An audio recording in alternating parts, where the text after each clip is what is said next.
Bismillahirrahmanirrahim. Assalamu alaikum dear students. I am Professor Moinul Hassan and today I am going to discuss with you MD CAT full length paper number 8. So let's start the discussion of the test.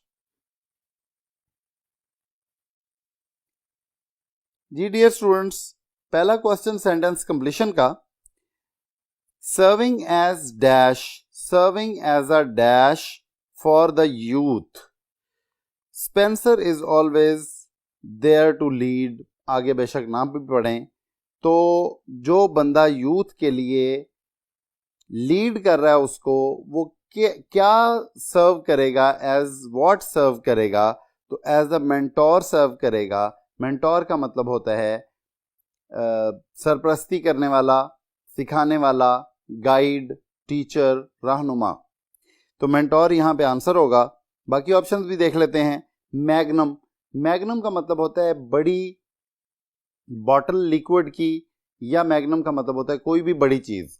Basically मैग्न जो होता है आपको, क्योंकि जो roots आपको हमने बताई थी Latin and Greek roots vocabulary के लेक्चर्स में, उनमें ये जो मैग्न है ये जिधर भी होगा इसका मतलब लार्ज है, बड़ा है. तो कोई भी चीज जो बड़ी हो, मिसाल के तौर पे मैग्नीफाई, तो मैग्नीफाई का मतलब है बड़ा कर देना, और मैग्नेनिमस बड़े ज़र्फ वाला. इसी तरह से मैग्नीट्यूड, वुसअत, फैलाव. तो जितने भी वर्ड्स हैं जिनमें मैग्न की रूट आती है उसका मतलब बड़ा है. तो मैग्नम बड़ी बॉटल या कोई बड़ा कंटेनर या कोई बड़ी चीज़, अपने फैलाव में बड़ी चीज़. जैसे वॉल्स की एक सबसे बड़ी जो उनकी लॉली है या आइस बार है, वो मैग्नम उसका नाम है. तो उसका नाम मैग्नम इसलिए क्योंकि वो अपनी क्लास की कुल्फियों में सबसे बड़ी है. तो मैग्न का मतलब बड़ा होता है. तो इसका कोई रिलेशन इस हवाले से हो सकता है कि जी मैग्न वो बड़ा बंदा है, लेकिन मेंटोर का रियल नेम और मीनिंग ही गाइड और सरपरस्त है. तो मैग्नम मेंटोर के होते हुए यहाँ पे आंसर नहीं होगा. उसके बाद अपोजिशन, ये तो बिल्कुल निगेट कर रहा है और सेंटेंस में बिल्कुल फिट नहीं बैठेगा. यूथ को अगर वो निगेशन कर रहा है बंदा तो वो फिर लीड क्यों करेगा. और उसके बाद सैम्पलर है. सैम्पलर भी यहाँ पे रिलेट नहीं कर रहा क्योंकि ये सैंपल से रिलेटेड कोई नमूना या इस तरह की चीज़. तो सैम्पलर मोस्टली थिंग्स के लिए आता है, पर्सन्स के लिए नहीं आता. नेक्स्ट है Shahrukh skin was dash to burn if he spend too much time in the sun. सूरज में ज्यादा वक्त गुजारेंगे तो स्किन बर्न हो सकती है. तो यहाँ पे पॉसिबिलिटी की सेंस आ रही है.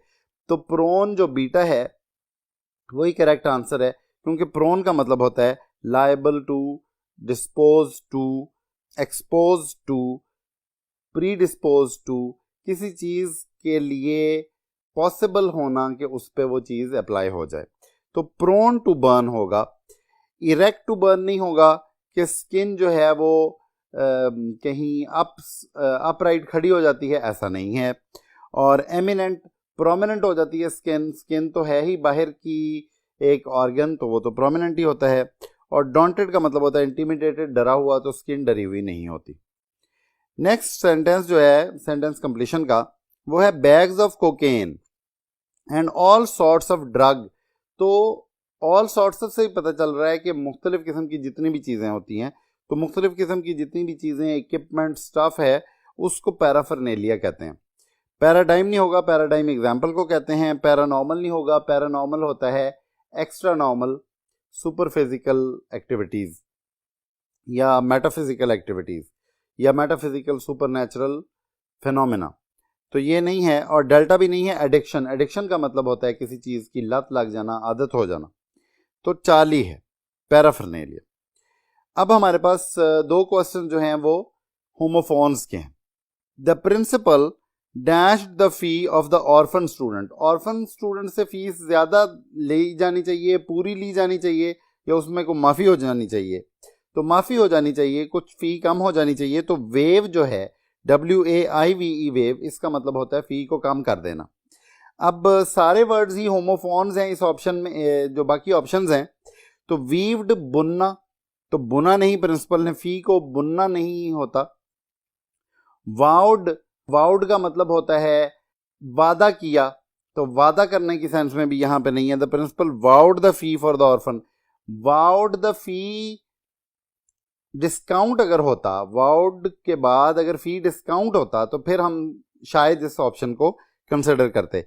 वेव्ड है जी, और डेल्टा वेव्ड भी नहीं होगा क्योंकि ये लहरों वाला वेव है। Next question, the property tycoon has amassed a huge real estate empire होगा। प्रॉपर्टी टाइकून ने एक बहुत बड़ी रियल एस्टेट की एम्पायर खड़ी कर ली है। अंपायर नहीं होगा, अल्फा, अंपायर अल्फा जो होता है वो खेल का जज होता है जो फैसला करता है। वैम्पायर कोई चुड़ैल या कोई ड्राउनी कोई मखलूक होती है, और एम्पेयर जो है ये इलेक्ट्रिसिटी का एक यूनिट है, तो ये भी नहीं होगा, बीटा ही होगा। अब डियर स्टूडेंट्स हमारे पास जो क्वेश्चंस हैं वो स्पॉट द एरर के या यूसेज के हैं, ग्रामर के। देखिए, बट लेट मी स्पीक, ये जो लेट है, लेट के बाद ऑब्जेक्ट केस आता है, लेट के बाद ऑब्जेक्ट केस आता है, और ऑब्जेक्ट केस यहां पे लगा हुआ है, इसलिए अल्फा करेक्ट है।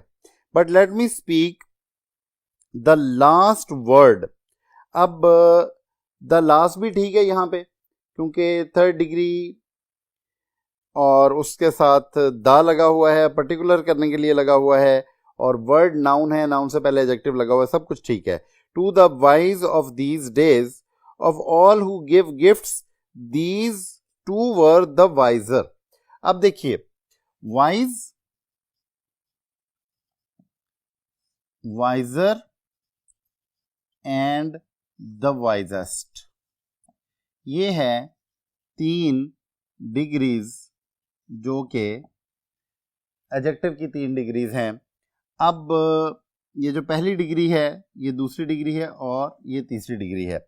अब यहां पे द वाइजेस्ट होना चाहिए क्योंकि पीछे जो, ये आप सबको पता है कि जो वाइजर है ये 2 के दरमियान कंपैरिजन जब होता है तो उसमें लगती है, और द वाइजेस्ट जो होता है 2 से ज्यादा का जब कंपैरिजन हो, उन सब में से जिसको प्रेफरेंस देनी हो उसके लिए लगती है। तो यहां पे हम जब देखते हैं of all who give gifts, तो यहां पे क्योंकि ऑल है इस वजह से द वाइजेस्ट लगेगा, ऑल में से। तो यहां पे द वाइजर लगा हुआ है, वाइजेस्ट होना चाहिए, इसलिए डेल्टा में ही एरर है। तो डियर स्टूडेंट्स, नेक्स्ट जो क्वेश्चन है वो है चिप्स हैड नेवर बॉदर्ड। अब अल्फा करेक्ट है क्योंकि हैड के बाद थर्ड फॉर्म होती है, और हैड के बाद थर्ड फॉर्म यहां पे लगी हुई है। उसके बाद had never bothered to beware of him, he was not attracted by the man but he served him enough willingly. अब इनफ विलिंगली नहीं होना चाहिए, विलिंगली इनफ होना चाहिए। इनफ की जो प्लेसमेंट है, नाउन से पहले इनफ आता है, नाउन से पहले इनफ आता है, और एडजेक्टिव के बाद इनफ आता है। नाउन से पहले आता है और एडजेक्टिव के बाद इनफ आता है। अब हम जब यहां देखते हैं तो यहां पे विलिंगली जो है ये एडवर्ब है, और विलिंगली इनफ क्योंकि एडजेक्टिव के नाउन से पहले इनफ आता है और एडजेक्टिव के बाद इनफ आता है, तो यहां पे विलिंगली क्योंकि एडवर्ब है तो नाउन से पहले इनफ आता है और एडजेक्टिव या एडवर्ब के बाद इनफ आता है, यानी किसी भी मॉडिफायर के बाद इनफ आता है। तो यहां पे जो विलिंगली है ये मॉडिफायर है, एडवर्ब है, और इनफ ने इसके बाद आना है, विलिंगली इनफ। ये इसमें एरर था। बाकी चाली में भी क्वाइट और क्वाइट का कोई मसला नहीं है, लॉयली भी ठीक लगा हुआ है। नेक्स्ट क्वेश्चन को देखते हैं। Those few of you, few, uh few और द फ्यू का डिफरेंस हम आप लोगों को पहले बता चुके हैं, और यहां पे ये जो फ्यू है ये ठीक लगा हुआ है। इसमें आ फ्यू करके कुछ उनकी तादाद को पर्टिकुलराइज करना या तादाद को उभारना भी मकसद नहीं है, और द फ्यू भी यहाँ पे रिक्वायर्ड नहीं है, को पर्टिकुलर नहीं किया जा रहा।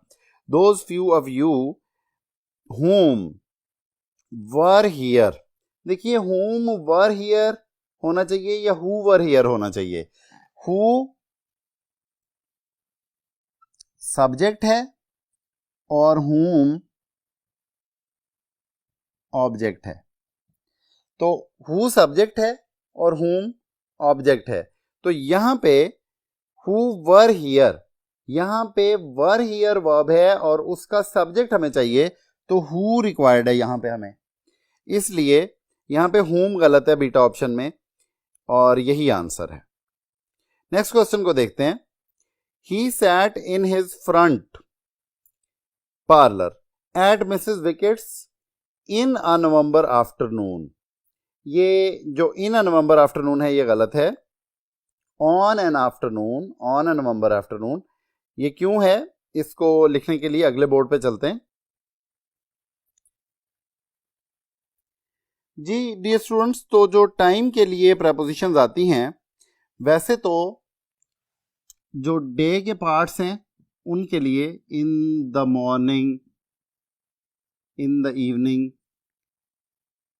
और on day, on a particular day होता है, ये तो जनरल उसूल है। लेकिन यहां पे ये एक परप्लेक्सिंग सिचुएशन हो सकती है अगर किसी को ये बात ना पता हो कि यहां पे आफ्टरनून से पहले दो चीजें ध्यान में रखने वाली हैं। एक तो ये कि नवंबर आफ्टरनून लगा हुआ है, यानी कि जब time of the day, particular time of the day से पहले कोई डिटर्मिनर लगा हुआ है तो फिर ऑन आ सकता है। और दूसरी बात ये है कि यहाँ पे क्योंकि नवंबर है, वो डिटर्मिनर भी नवंबर है और नवंबर का कोई डे होगा, तो डे की तरफ थोड़ी सी उसकी रेफरेंस जा रहा है, इस वजह से यहाँ पे ऑन होगा, on a November afternoon in 33। तो इस वजह से यहाँ पे ये इन और ऑन का मसला है, तो यहाँ पे इन की जगह पे ऑन होगा।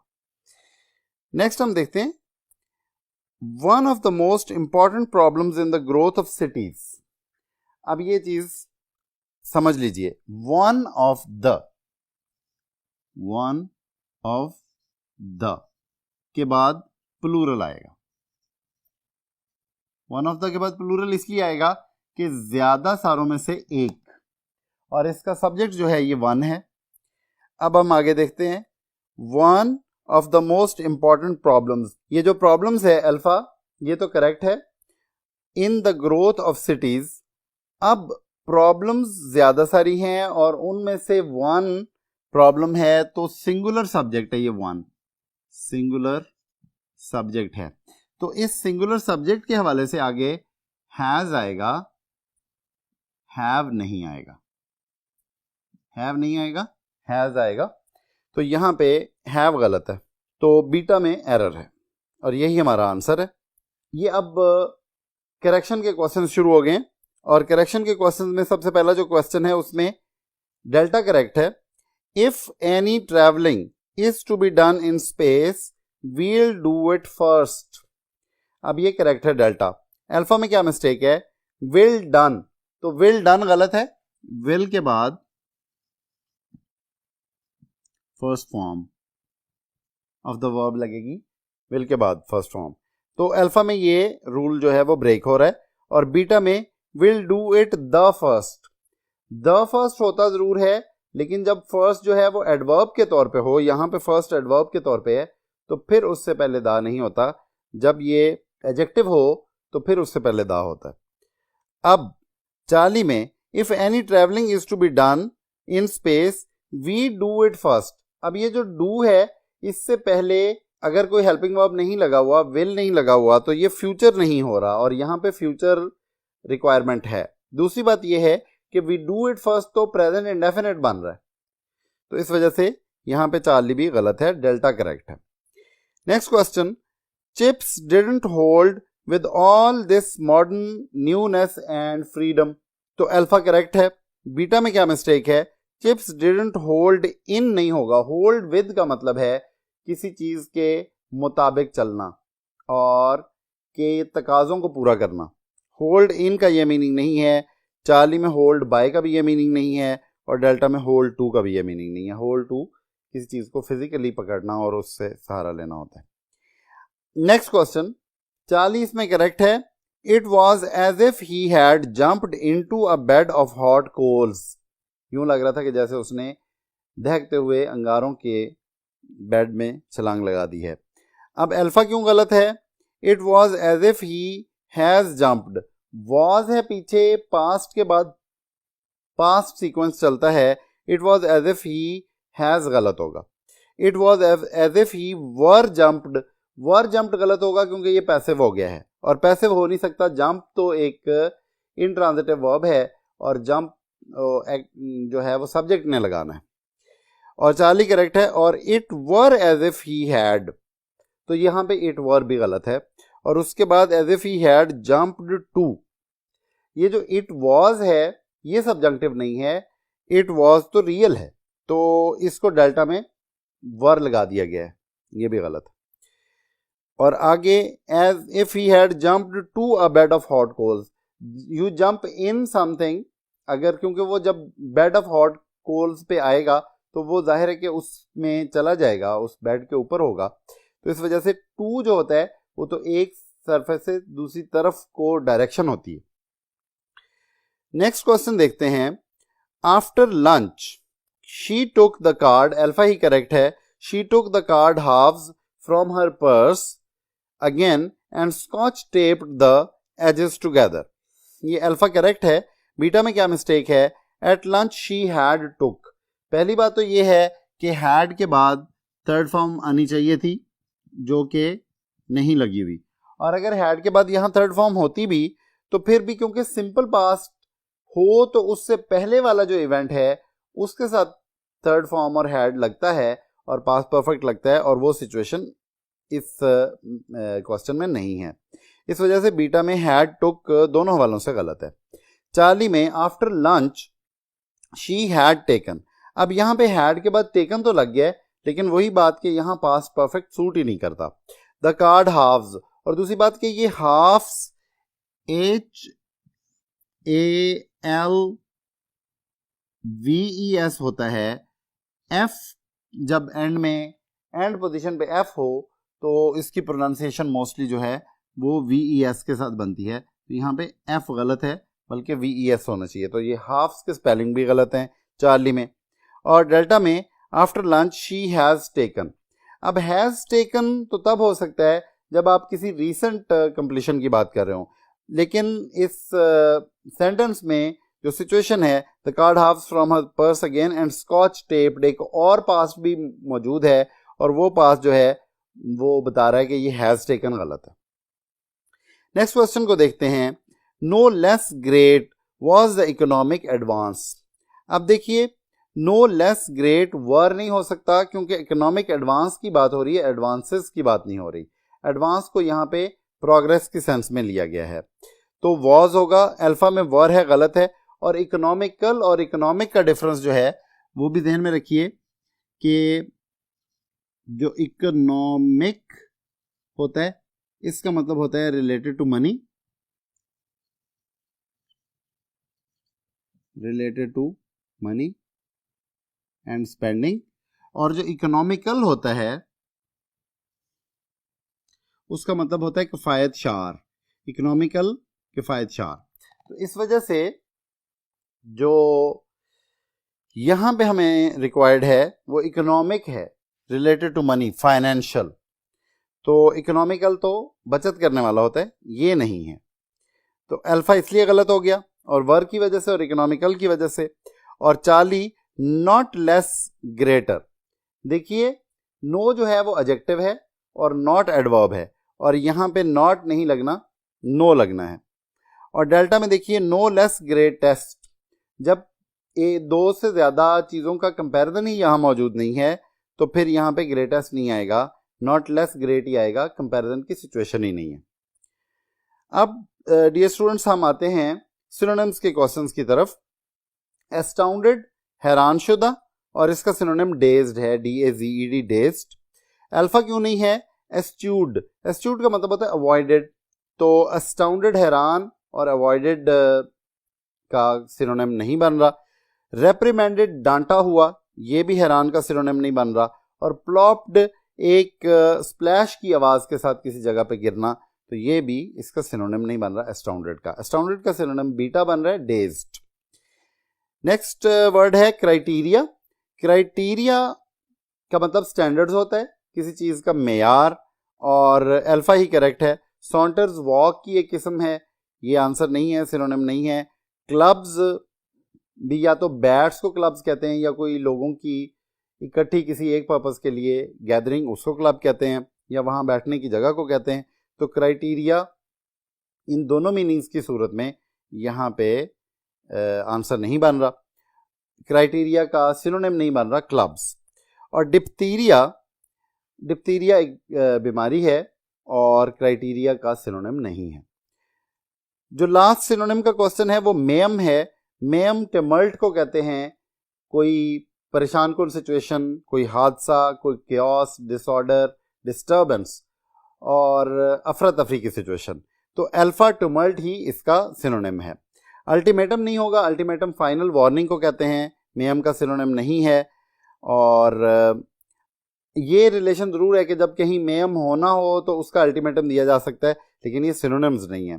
और आर्मिस्टिस मुआहिदे को कहते हैं, अमन के मुआहिदे को कहते हैं, पीस ट्रूस को कहते हैं। आर्मिस्टिस भी मेयम का एंटोनिम हो सकता है, सिनोनिम नहीं हो सकता। और एक्जिजेंसी एमरजेंसी को कहते हैं, डिमांड या नीड को कहते हैं, ये भी मेयम का सिनोनिम नहीं है। अब डियर स्टूडेंट्स, हम लास्ट में एंड में दो एंटोनिम्स के क्वेश्चंस करेंगे। तो एंटोनिम्स का पहला क्वेश्चन डिस्ट्रैक्ट है, तवज्जो को किसी तरफ से हटाना, और अट्रैक्ट है, तवज्जो को मबजूल करवाना। तो बीटा ही इसका करेक्ट आंसर है। अल्फा क्यों नहीं है? कॉन्ट्रैक्ट। कॉन्ट्रैक्ट और अट्रैक्ट, डिस्ट्रैक्ट आपस में होमोफोन जरूर हैं, लेकिन कॉन्ट्रैक्ट का मतलब या तो सुकड़ना होता है वर्ब के तौर पे, या कॉन्ट्रैक्ट एज अ नाउन मुआहिदे को कहते हैं। तो दोनों सूरतों में ये डिस्ट्रैक्ट का एंटोनिम नहीं है, जबकि डिस्ट्रैक्ट का एंटोनिम अट्रैक्ट है। और चार्ली क्यों नहीं है? डिस्टेंड का मतलब फैलना होता है, और डिस्ट्रैक्ट का मतलब तवज्जो को मबजूल किसी दूसरी तरफ करना होता है, तवज्जो को बटाना होता है। तो इस वजह से डिस्टेंड भी नहीं होगा एंटोनिम। और कॉन्ट्राबैंड का मतलब इलीगल आइटम्स को कहते हैं, जिनको कि जब्त कर लिया जाए। तो डेल्टा भी डिस्ट्रैक्ट का एंटोनिम नहीं है। Last question, haughty proud and arrogant को कहते हैं, और इसका एंटोनिम होगा अनअस्यूमिंग, जिसका मतलब होता है हम्बल एंड मॉडेस्ट। बाकी ऑप्शंस क्यों नहीं होंगे? कोजेंट जो अल्फा में है, इसका मतलब होता है सोच समझ वाला, और या फिर इसका मतलब कन्विंसिंग होता है। तो कोजेंट भी हॉटी का एंटोनिम नहीं है। प्रैग्मेटिक समझदार बाशऊर होता है, हॉटी का एंटोनिम नहीं है। और वर्युलेंट इन्फेक्शियस, कंटेजियस या बहुत स्ट्रॉन्ग, ये भी हॉटी का एंटोनिम नहीं है। तो डियर स्टूडेंट्स, ये हमने एमडी कैट का FLP नंबर 8 आप लोगों से डिस्कस किया। आई होप कि ये आप लोगों के लिए मुफीद डिस्कशन रहेगी। अपना ख्याल रखिए। अल्लाह हाफ़िज़।